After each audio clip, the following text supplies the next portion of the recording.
na sa gugma. Mapunan daghan ang mga matabangan, labi na gyud ang mga kaigsuunan tanga ng inahanglan. Kay ang Panginang bitay dili padaguay, kag may lakang nga tigunay o kanunay. Dili lang balay ang ato ang ipanday. Dagutan ta ang lamdag nga kaugmaon sa atong higala, higala sa niya.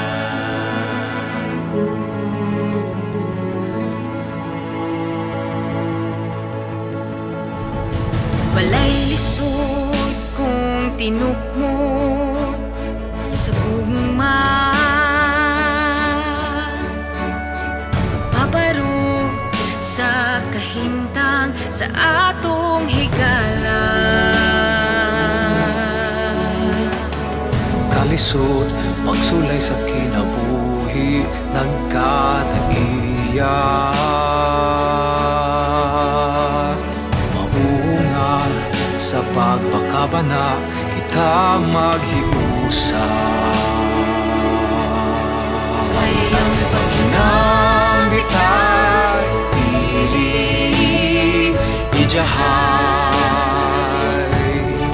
pungpong sa mga lakang nga tigunay o kanunay.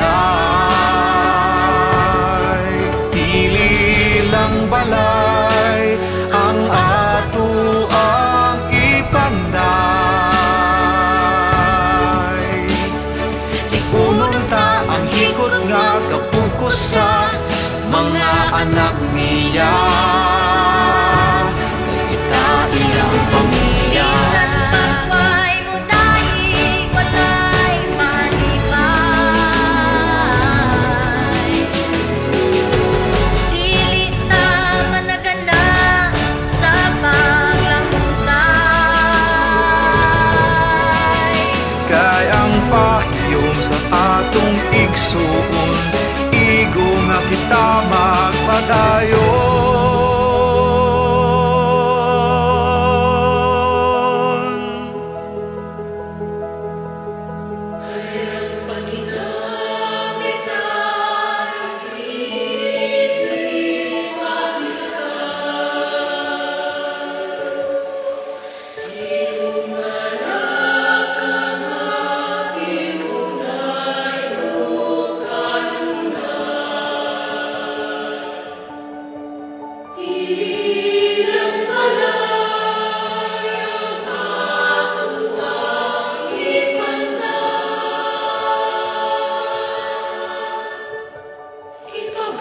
Sa kabusang kaharuhan.